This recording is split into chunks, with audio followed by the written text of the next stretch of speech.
Hello everybody. Welcome back for another video. Hope you're all doing well and that you're all having a great day. As always, likes, comments, and subscriptions, they help out the channel immensely, more than you actually know. It's a very weird metric on YouTube. Leaving a like actually helps the channels that you watch. Surprise! Welcome back to another News I Missed, where I go over all the nonsensical news that I missed. And without further ado, let's jump right into it. This was actually this still is very, very popular news. Bitcoin is now further than ever from its target price according to the stock to flow model. A couple of years ago, a number of analysts began to pop up within the cryptocurrency space, claiming that they had charts and or patterns, or were looking at the numbers as to where they were before, where Bitcoin fell, the percentage that it went back up, the percentage that it fell back down again, and once again, the percentage that it went back up, and began to make these charts to say exactly where Bitcoin was going to go. This led to the one of the no longer now famous charts from, I think, Mike Novogratz, where he was discussing that he was expecting Bitcoin to pass by $10,000 in 2017, and everyone thought he was completely out of his mind. The highest that Bitcoin had ever gone was $1,200, I think in 2014, 15, 16, somewhere around there. And it went up to 20,000 in 2017, and everyone was like, okay, maybe the charts do actually make some sort of sense. Around the same exact time, there was someone who began to pop up in the cryptocurrency space. I want to say roughly around 2017, 2018, began to get more fame in 2018 as well. No one knows this guy's name. He simply goes by Plan B, which is supposed to be Plan Bitcoin, but is also a play on words if you have lived in an English-speaking country. His entire idea is that he believes that he created a chart that is able to tell the amount of Bitcoin that is created relative to, I think, what is left to be produced based on where the price should be. I think there's also charts basing it on how much gold there is above ground versus how much more there is that we have to get. If you've ever listened to a podcast by him, it's actually quite fascinating. The idea is we have X amount of gold above ground. Everyone knows, or rather we have an idea of how much that there is. We might be lied to as to, the abundance of the amount of gold that has been mined from the earth. But he said every single year we actually know that technology increases and gets better, and we are able to dig gold out of the earth better than we were 5 years before, 15 years before, 35 years before. So it is estimated that within the next 50 years, I think 50 or 60 years, we should have just as much gold as we currently have above ground, but doubled, because we will have figured out new ways to go deeper into the earth to be able to get more gold. You've also probably heard the speculation from billionaires who are trying to mine asteroids. I know it sounds ridiculous because it actually is. Why would you want to do that? Because people are very greedy. I mean, you can even find your local search engine and you'll find news stories about billionaires talking about now is the time to start mining asteroids. It's near ridiculous. But he says for Bitcoin, there's no real question mark. It's not a question mark of, is Bitcoin supply 9 times higher than we actually think? Will Bitcoin supply double in a 50-year period? And the answer is no. Why? Because we can look at the charts and we can see exactly when new Bitcoin will be made, exactly when the next halving is, when Bitcoin supply or created supply gets cut in half, etc., etc., etc. This is why he made this chart. And he became, once again, quite popular for basically predicting or showing on a chart that he was relatively accurate several times in a row. However, the latest data shows that Bitcoin to the US dollar has deviated from planned price growth to an extent never seen before. With Bitcoin price sentiment ongoing in the light of the FTX scandal, once again, I wish we would get past this. An already bearish trend has only strengthened. This has implications for many core aspects of the Bitcoin network, notably people who are mining it. We've gone over that before. You know relatively how much it costs to mine a Bitcoin.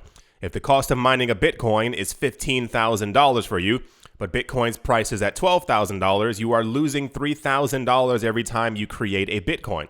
A lot of people will then begin to unplug their machines.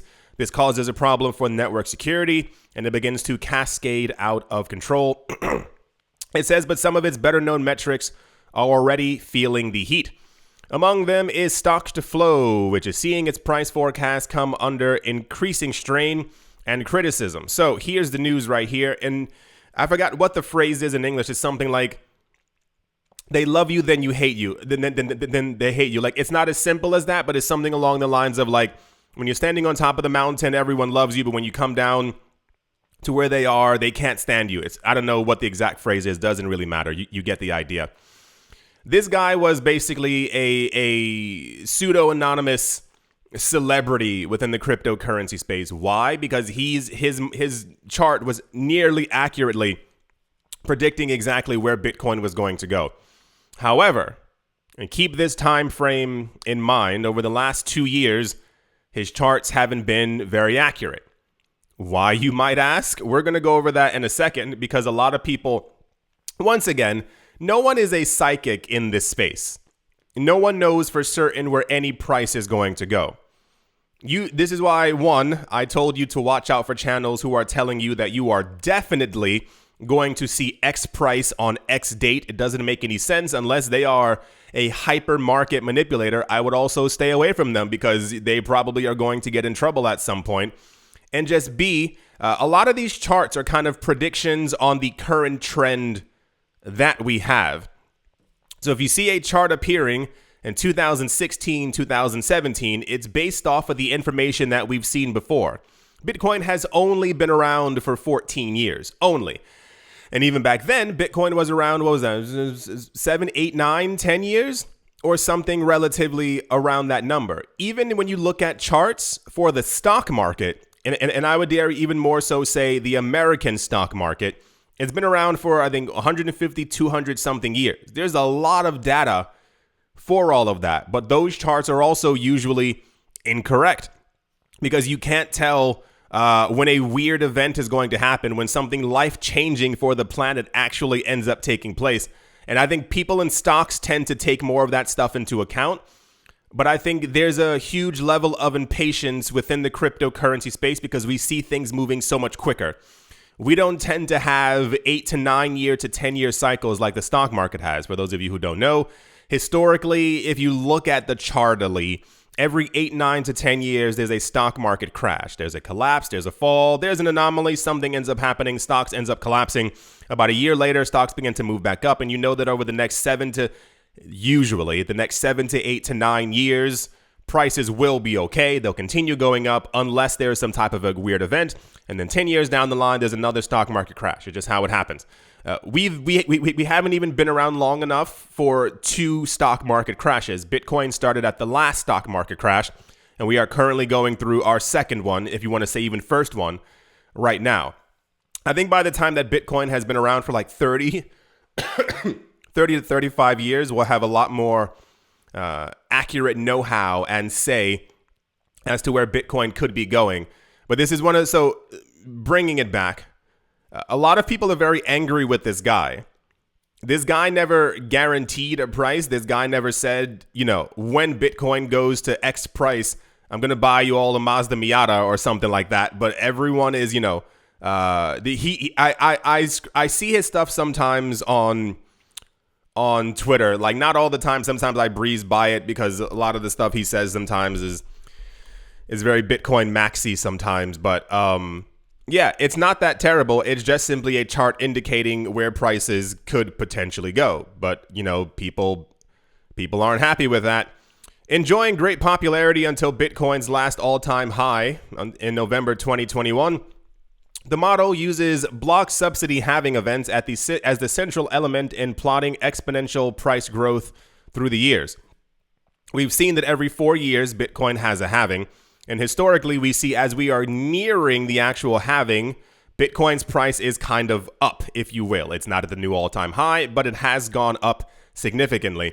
And then I think the year after, for some reason, it's 1 year after the halving. I don't know if it takes people 366 days to actually realize what the news is, or maybe sound, travels incredibly slow as it's hitting their eardrums. But the year after is usually when people really start pumping the price of Bitcoin and start buying more. So that's the general idea, is that the halving is the core component of where Bitcoin's price is going to go. Stock to flow allows for significant price deviations and is not up only. But even accounting for these, current prices are far higher than the spot price. According to dedicated monitoring source S2F Multiple, Bitcoin should have been at $72,000 per Bitcoin on the 19th of November. Now, riddle me this. What could have possibly caused Bitcoin's price to not be $72,000 right now? When I was on Twitter, I saw people discussing this, and a lot of times it's very difficult for me not to jump in and join in and try to give people logic, because I've noticed 99.98% of the time, my comments tend to go unnoticed. Like my followers on Twitter may leave a heart or a comment. Thank you very much, for the actual support. But other people who are arguing don't usually care for actual logic that is being given to them. Stock markets around the world have collapsed. They haven't fallen. They have completely fallen apart. We've seen, literal heavyweights like Facebook that have dominated the stock market for over a decade. I think Facebook fell by, 60 or 70% over the course of this year in price. Every single thing has fallen. We've seen inflation, obliterate entire countries over the course of just this year, not even including when we heard that inflation was bad last year. We all of us lived through a period where we really couldn't go outside and were told not to in many places and were forbidden from doing so. I tried to tell people, I'm going to show you the chart in 1 second just to show you exactly what it looks like. But it totally makes a lot of sense. You can see the exact moment when the Roro popped up. You can see exactly when it happened. You can see when the stock market begins to collapse. You can see when the still going on current issue in Eastern Europe began as well. All of these things are what you would call an anomaly. Back in 2016, 2017, when you were looking at the actual price trajectory for where Bitcoin would have gone or could have gone, that was without all of these instances. It makes a little bit of sense, even as far as where Bitcoin's price currently is, as to why we're not at $72,000. This is also the same exact thing from last year. Do you remember every price projection had Bitcoin going over $100,000 in 2021? Why? The halving was in 2020. The idea is that historically, Bitcoin usually does a 10 to 20x in price from where it was before. Bitcoin went from $1 to, I think, $18, and then it fell back to like $3 or $4, and then it went to $120, and then it fell back down. And then it went to $1,200, and then it fell back down, and then Bitcoin went from $1,200 to $20,000. So the logical conclusion was it usually always does a 10 to 20x once again from its previous all-time high. This left us at the lowest point, a $180,000 to a $400,000 Bitcoin. Remember, we kept on hearing every single analyst, and it was even we were also getting that information from banks. But this was also before the entire world collapsed around us. I'm not. How do I say this? I think it would be best to just kind of leave that man alone. This guy simply created a chart that he believed would happen based off of the current world that we were living in. Remember how great life was in 2019, December 31st? Yeah, remember that? How normal everything was? We're in a completely different world right now. So it does make sense that things would not be as peachy as they previously were before. This line, the main line, is the line of where Bitcoin's price is supposed to be. The rainbow chart actually has to do with like basically how hot or how cold the actual market is. By the time we get to a blue, Bitcoin's price is gearing up to begin moving up until it gets to the green. Once it gets to a blue, it's gearing up until it gets to the relative green. That's why so many people were very excited when we were around this blue area right before the beginning of 2022, because historically the chart has constantly been correct. We've seen the same exact spike over and over and over. This spike did not completely transpire. This is 2021. We should have gone a lot higher in Bitcoin's price. We should have gone to around a $200,000 or $300,000 Bitcoin. We should now be roughly around this downtrend, somewhere around here, maybe in the $60,000, $70,000 model, gearing up for the next halving when we go over $1 million Bitcoin. But this is why I kept on saying, I find, this is me personally. Going over the news every day gives you a very dramatic insight into the mind and the inner workings of the cryptocurrency space, how people react with money, and even just like levels of what I would call, I wouldn't say the word corruption, but I'm pretty sure we are very gosh darn close. Even when it comes to price manipulation, everything that has taken place in the last 2 years has been monstrously, ridiculously insane. You can't deny it. It's actually been everything. It's not just like if it was just the stock market collapsing, we can go, oh, wow, that's crazy and makes sense. Economies are collapsing. Governments are collapsing. Fiat currencies are collapsing. I mean, you could even see, and I'll say this because it's also me as well, like the last 2 years mentally, everyone also hasn't been doing that great. Like it's so much pressure from every single corner that's happening. All these like events and breakouts and things that are happening. It's like a lot to actually take in. But the part that always, or at least the last year, this year alone, that has really, and I would say disgusted me, has been the over manipulation by people to keep everyone terrified and afraid. We've gone through, over the course of crypto, the other drops that you see on this chart in price came from other dramatic anomalies. Even this one right here, I can see it. I can see it right here. This move up, this right here was, and you see it drops right there in blue. That was the day that we got Bitcoin Cash Satoshi's vision. There's always been something that has actually caused us, even weirder, to actually move below this line. I remember this exact time. You can look at the charts and look at the time when BSV was created. It's always been something. We've seen terrifying, dramatic, ridiculous events happen in crypto before. But this entire last year, especially the entire Sam Bankman-Fried FTX thing, it feels different because it feels like everyone has been trying to flush other people out of the market.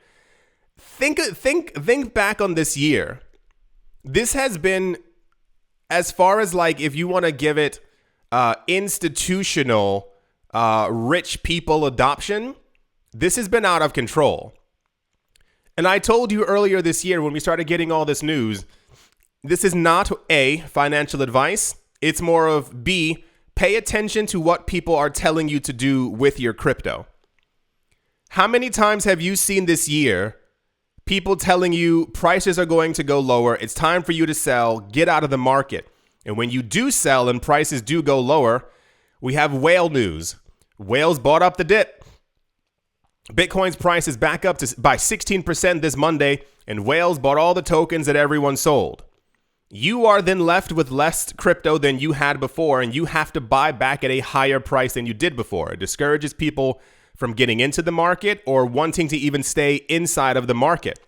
When we heard that Fidelity, Disney, there's so many, I can't think of them off the top of my head. It's been nearly a year's worth of institutions who have gotten into the space, who have mentioned that they are actively buying Bitcoin.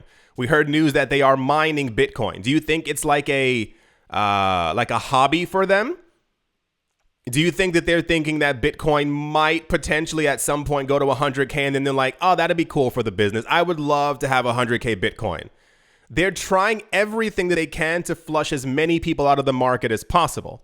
That's why I try to, I'm quite an emotional YouTuber. I try to keep my cool, but sometimes the evidence it's just there. Like, it's so obvious. It's so blatantly obvious. And I make sure that other people also know what's going on. There's something on my Twitter, and I'm thinking about it right now, and I don't have the actual tab right here.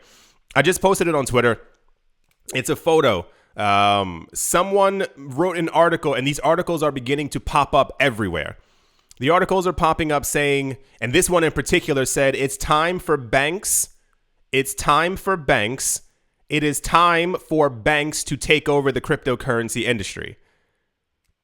Stating that they are more reliable, they are more trustworthy, and if we give our crypto to them, we will not have another Sam Bankman-Fried FTX fiasco. That tells me right off the bat, some big money behind the scenes, some big governments behind the scenes are at play, and they cause the entirety of this crash so that they can accumulate more cryptocurrencies. Did you not see the other video on money rules in the news that we got here before? Who's the largest Bitcoin holder in the world? It's the US government. The US government holds 214,000 Bitcoin. We know this for a fact. How many other countries are getting into Bitcoin? He who holds the money holds the power. That's the entire point of crypto. It's to not only get away from the old system, it's to realize that we don't need it. It is no longer actually necessary.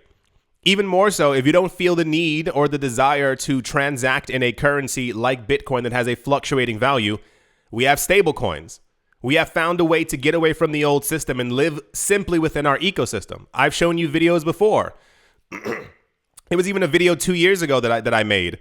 It was like, what can you buy with Bitcoin? You can buy everything. Even in 2019, you can buy everything with Bitcoin. You might have to go to this website to buy your flight tickets. You might have to go there to buy a gift card to be able to buy stuff at Walmart or some other store where you need to buy socks. But you can buy everything with crypto now. This narrative is going to begin shifting very, very quick. This is why you've heard so many. How many other collapses have we had this year? How many other people lost money? How many other times were hacks happening? I think in October alone, there were over $1 billion worth of hacks in crypto. $1 billion. Isn't it weird how no politicians stepped in and said, like, now we have to give regulation to protect people? But the entire FTX collapse is apparently the worst thing. It's the Lehman Brothers of the cryptocurrency space. There was some other guy, he said that it was akin to, I forgot what it was, some other fiasco in the 1980s. And I'm like, they're trying to make this seem as terrible as humanly possible. Not that it's not terrible, but they're trying to make sure that you are terrified so that when they do tell you, remember in 2019, 2020, we heard that there were hundreds of banks in the United States who were trying to get cryptocurrency licenses because they wanted to be able to buy, sell, and hold crypto. Doesn't the timing seem a little bit weird? Everything is at play right now. We're at a situation where we know that governments don't want educated and or rich people. And that's not even a tinfoil hat thing. I've lived long enough, and you have been long enough on this planet, that you know that a dumb population produces more and continues going to work.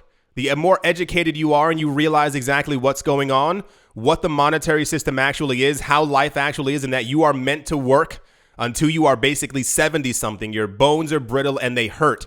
And that's the point where they go, oh yeah, now go find an island. Yeah, go lay in the sun. Thank you for your 70 years of production that you have done. When you realize what all of that is and you get out of it, you become your own anomaly. This is why there's so many videos and why so many people are trying to figure this out. The FIRE movement, how to make more money, how to make passive income, because everyone is realizing that the entire system is a joke and a lie. It's what we've been fed our entire lives. When you look at the idea of Bitcoin, this is why Bitcoin is so powerful. When you look at the idea of Bitcoin and what it's for, it has created its own monetary system. There are banks on the planet, multiple banks, you can cluster them together, who do not do as much in transactions as Bitcoin does over the course of 1 year. We can see the numbers right there. What happens when you have a situation where This currency that's brand new, Bitcoin, was around for 8 years, I think, at this point. What happens when this new currency is being adopted by everyone on the planet? What happens when you have a kimchi premium in South Korea and people are buying more crypto than they are stocks? Remember at the end of 2017, when we got Bitcoin futures and we found out at the end of 2018, you can find the article. It was by the former head of the CFTC in the United States. He said the only reason why they allowed Bitcoin futures to go through is because they had a lot of rich people behind the scenes who wanted to short or bet against the price of Bitcoin to crash the price. They know what's going on. The US holds more than 1% of all the Bitcoin on the planet. They understand exactly what's happening. But if you realize that this trend is going to continue, more people will get into the market, and at some point, we may see a $300,000, $600,000, $1.2 million Bitcoin. What do? You want all of it for yourself. We know how governments work. We know that they want the entirety of the pie and we get the crumbs so they can say, no, but I gave you some. You can still taste what we have. That's the entire point of the system. It's very exhausting. This entire space is so draining. And I know it's not only for me. It's not even just the price fluctuations. It's trying to make sure that everyone understands what this technology actually is, how big that it is. If you look at the idea of stock to flow prices over the next two halvings, we're meant to be at $1 million plus Bitcoin, just mathematically from everything that we've seen. The halving, the usage, the amount of Bitcoin being locked up, the amount of Bitcoin that's been lost, et cetera, et cetera. This is why we had and why people are a little upset with him. The idea was, I believe, last year or this year, I can't remember the exact timing, that we should have seen a $288,000 Bitcoin. And people are like, well, we're not there. Your chart was wrong. Yeah, but the world around you has also completely shattered. Have you forgotten this world that we live in? And I think it's also fascinating that we see a lot of major cryptocurrency figures in the space who are still talking about, what's that guy's name? Was it Novogratz? No. It was the other guy. Raoul Pal? I don't remember. One of them mentioned a couple days ago in the other video that he still thinks that by next summer, Bitcoin will be at $250,000. Like, I think I'm so unconvinced at this point that we can't move until something like spectacular happens, or we get proper clarification that interest rates won't be rising, interest rates will stay exactly where they are, the stock market's pumping again, the general level of greed that everyone has begins to really pump, and everyone's trying to make huge amounts of money. But even during all of this, even where we are right now, where Bitcoin's price currently is, the craziest thing to me is, for me, it's trading at a discount. I told you all before, we should be well above a $50,000 Bitcoin. But I think quite often of the people who are buying at these numbers, the banks, the institutions, the countries who are buying up as much Bitcoin as they possibly can. This is no longer and I'll say it again, this is no longer, and I quote, a speculative asset as far as will people use it? Will people make usage of it? Will this actually go somewhere? Will Bitcoin be here in 5 years? Bitcoin is gigantic, and it's definitely going to be here for another 5 years. Just a matter of, at this point at least, where the price is actually going. It's so much to think about and so much to take in. And I think sometimes we ourselves easily lose sight of where this is all going to go. Do you remember in 2017, I remember saying all these things, talking about, guys, can you imagine how much adoption Bitcoin will have by 2022? How big Bitcoin's going to be? How big the cryptocurrency market? And we got everything. But when we see prices going down, we forget what Bitcoin is. We forget who's accumulating it. I've made thousands of videos on this channel and the other channel. explaining who's buying Bitcoin. I even have entire videos where I stand there and I tell you to your face, this person has 48,000 Bitcoin. This company just bought 18,000 Bitcoin yesterday. This, so and so. If Bitcoin ever does go to these numbers, these are going to be the richest people on the planet. I made a video years ago. It was called Don't Be Fooled. Cryptocurrency is going to make a lot of people very rich or something like that. And all of it came true.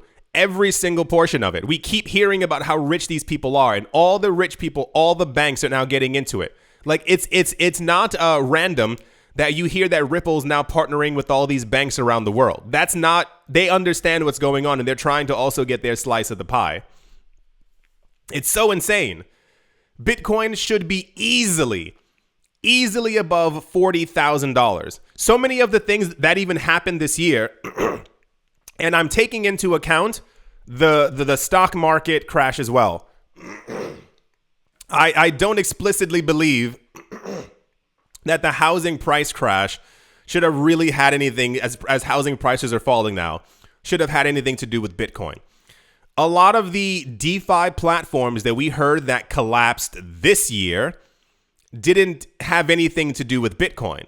But when that news was released, I was trying to do damage control and make videos to tell everyone, hey, actually this was on Ethereum, or actually this was on Solana, or actually this one was on Cardano, and X happened. It had nothing to do with Bitcoin. And Bitcoin would fall by 8, 9, 10% that day because the news was simply, the bears are back. The Bitcoin bears are selling. Have you sold your crypto? Might be the time to sell. And it causes a cascade effect because you end up hearing all of these other politicians and all these famous rich people like the Shark Tank guy being like, oh gosh, this is terrible for crypto, because in their own right, I believe a lot of times, I think these people are trying to manipulate the price to lower it because they also want to buy some as well. I think we had 6 or 7 DeFi hacks this year alone. None of them had anything to do with Bitcoin. They were all companies who had an office who were not decentralized, and people figured that out. They hacked their way into their computer system in their office and took their money and took their coins. And that's cause for Bitcoin to drop. I remember even some of the times when Solana was dropping because the database kept on falling apart. Bitcoin's price was also going down that day. We should easily, just based off of mathematical usage, I think every month, and I'll keep repeating this until it's no longer a thing, Bitcoin is transacting over $1 trillion worth of value every month on the chain. Every month. We should not be valued at $16,000 per Bitcoin. We should be much higher than that because we know that the network is definitely being used. Anyway, it says on the 10th of November, that was a rant. On the 10th of November, the multiple reached 1.5, a record negative reading in stock to flow's lifetime, as the FTX impact hit the news. Yeah, because everyone was told to completely panic over nothing. An alternative iteration of stock to flow model deviation from analytics platform Look Into Bitcoin produced similar conclusions about this month's price action. They said the price has now strayed further below the stock to flow line than ever before. They wrote on Twitter. Currently a variance of minus 1.26 versus the previous of minus 1.21 back in 2011. I think eventually we'll get there. And that's simply because of the smoke and mirrors that's currently happening. The amount of people who are making sure that you're not paying attention. And also, here's something to think about. And I know most people won't care. And I know most people may not even get what I'm saying. We figured out years ago when the main people in the cryptocurrency space were just Bitcoin people. I mean, this is when we only had Bitcoin, when we only had Litecoin, before we even had Ethereum, before Ethereum was actually even released to the public in 2015. I remember hearing these people talk and people talking on stages, basically to near empty rooms. And they all said the exact same thing. And the most famous one is Andreas Antonopoulos, who was saying, there will be other attacks on Bitcoin. And people were like, what do you mean by attacks? He said there are going to be other coins that are going to be made by other people. He predicted it. He said there will be other coins that are going to be created and their only purpose is meant to distract you from buying Bitcoin. Every single time we have corporation coins popping out, how many times have I said the term corporation coins? Remember, I kept on saying, I said, why does Solana have so much attention on it? We know that it keeps breaking.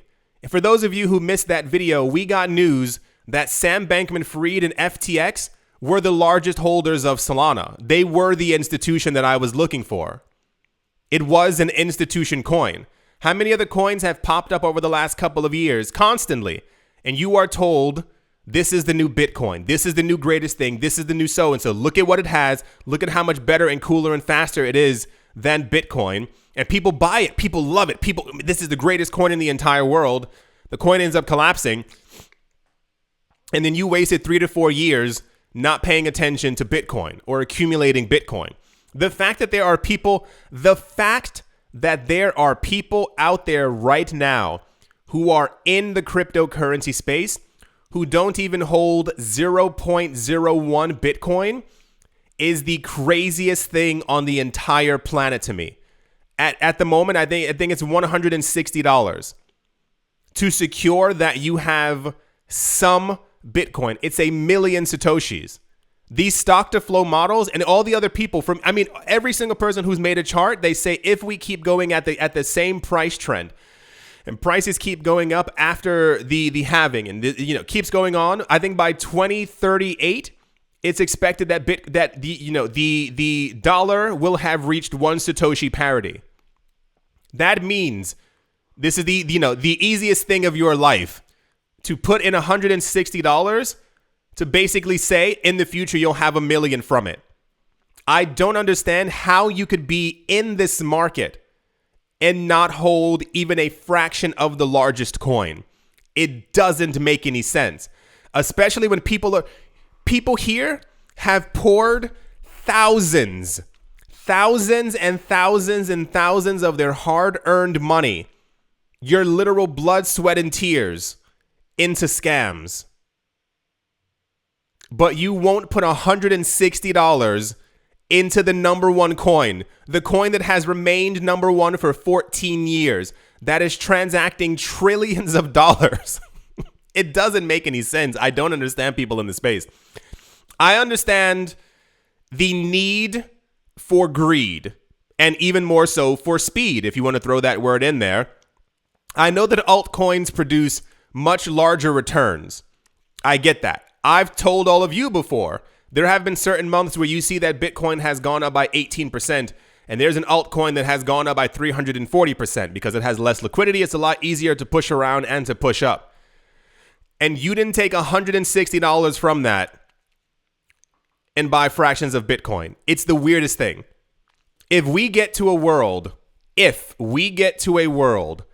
there is a time in the future where $1 equates to 1 Satoshi and you don't have $1 million worth of Bitcoin, you are going to hate yourself. I've been there so many times where I've gone, oh my gosh, I wish I had a time machine. I wish I could go back in time. I wish I could buy more Bitcoin. I wish I had bought more Ethereum. I wish I had bought more XRP. I wish I had blah, blah, blah, blah. It keeps going on and on and on. But that's relative to the course of the last 4 or 5 years. In the next 16, 17, 18 years, if you realize that 90% of the coins that you got into fell down to zero, you only have a tenth of an Ether, and you have no Bitcoin because every other coin collapsed and you thought Bitcoin was going nowhere. And even more so, don't be one of those people. The people who push our prices up, for those of you who don't know, are the latecomers. Yeah, it's every single cycle. It's always the same. Bitcoin's price is boring. You've seen the memes before. It's like it's two desks at a county fair. I have no idea what the word is. Two booths at a county fair, and one of them says Bitcoin for $1,000, and the other one says Bitcoin for $20,000, and the one for $1,000. There's no one standing on line because no one wants Bitcoin when it's cheap. What happens is Bitcoin's price ends up pumping, and people realize that they could have gotten in at a lower price, but they didn't care about it. So everyone rushes when Bitcoin hits these new all-time highs, and they actually propel us even higher than we were before. because they realized that they should have been buying, but they didn't, which is always the same story over and over and over. Anyway, yeah, I know it's a lot to think about. And I know a lot of people have been a bit annoyed. I mean, I even remember years ago, like even on this channel, I remember we were talking in 2017. That was like my first real year on here. And I was talking about where I thought prices were going to go. I think I expected Ethereum to go to like 200 or 300. I expected like maybe a $5,000 Bitcoin, which sounded absolutely ridiculous to me as I said it out loud.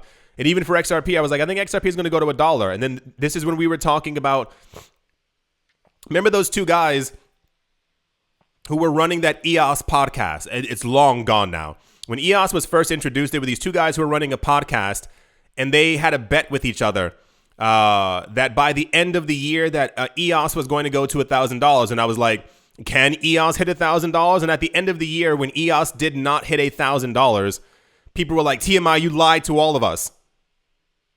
I don't recall saying at any point that it was definitely going to go up. It just I don't know. I think people always look for someone to blame when things don't go their way. Who knows? Yeah. That's the stock to flow news. It's very fascinating to see all these things, because the moment you get the numbers right, the moment you predict that something is going somewhere or it actually does, like a lot of it is also like a self-fulfilling prophecy. Like I could say right now, I don't know, guys, I got a bit of a feeling Bitcoin's going to go to 20,000. I can feel it. And then Bitcoin hits 20,000 and you can go, oh my gosh, look, I did it. But when you hit these higher numbers, I think it's just a lot of hope for where these prices will go, you know, when people can cash out, like the kind of money that they're going to make or what they're able to do with the money that they've cashed out with. So there's also just a lot of emotions in the market in general. You've seen Twitter and you've seen Reddit and everywhere else. Everyone's just kind of screaming at each other. You can always tell when the market's in the misery phase by how many people are screaming at each other on social media. You know, when we're in the euphoric phase, when everyone's buddy, when everyone's typing, what's it called? WAGMI, WAGMI. It stands for we're all going to make it. It's just kind of the way that crypto is. Yeah, that's the stocks to flow situation that we currently have. A very fascinating time to be in the cryptocurrency space. Yeah. Let's move on. Right. I do hope that you've all enjoyed. I do hope that you all are having a great day, a great morning, a great afternoon. Like how many more transactions Ethereum is having than Bitcoin? That's so crazy. Normally, like Bitcoin also has like a line of people around here, but it's just Ethereum now. That's absolutely insane. Also, incredibly undervalued. We should be above easily. I mean, I can't wait for these days. Do you understand how hyped I'm? I can't get any more hyped than I currently am to finally see a $10,000 Ether and a $100,000 Bitcoin, because I feel that it's coming. There's no reason for it not to be there. It's just that the problem that we're currently having is the people who are manipulating the market are accumulating as much as they possibly can. So whenever they decide to bring us there, but it's been such a long time coming. You can't tell me that Ethereum's price has fallen by $900 since its supply issuance fell by 98%. Think of those numbers. The most used blockchain on the planet. The amount of Ether being created has fallen by 98%, and the price fell by $900. Ethereum hasn't frozen. It hasn't had a 51% attack. It hasn't broken. It hasn't stopped. It hasn't needed to be rebooted. It's actually seeing just as much usage as it was during the last bull run. Think of all of that. Hope you all enjoyed. Hope you all are having a great day, a great morning, a great afternoon, a great evening, wherever you are, wherever you might be. I do hope it's absolutely fantastic. Thank you all once again for watching, listening, commenting, and or supporting. And I will most certainly be talking to you all soon. See you.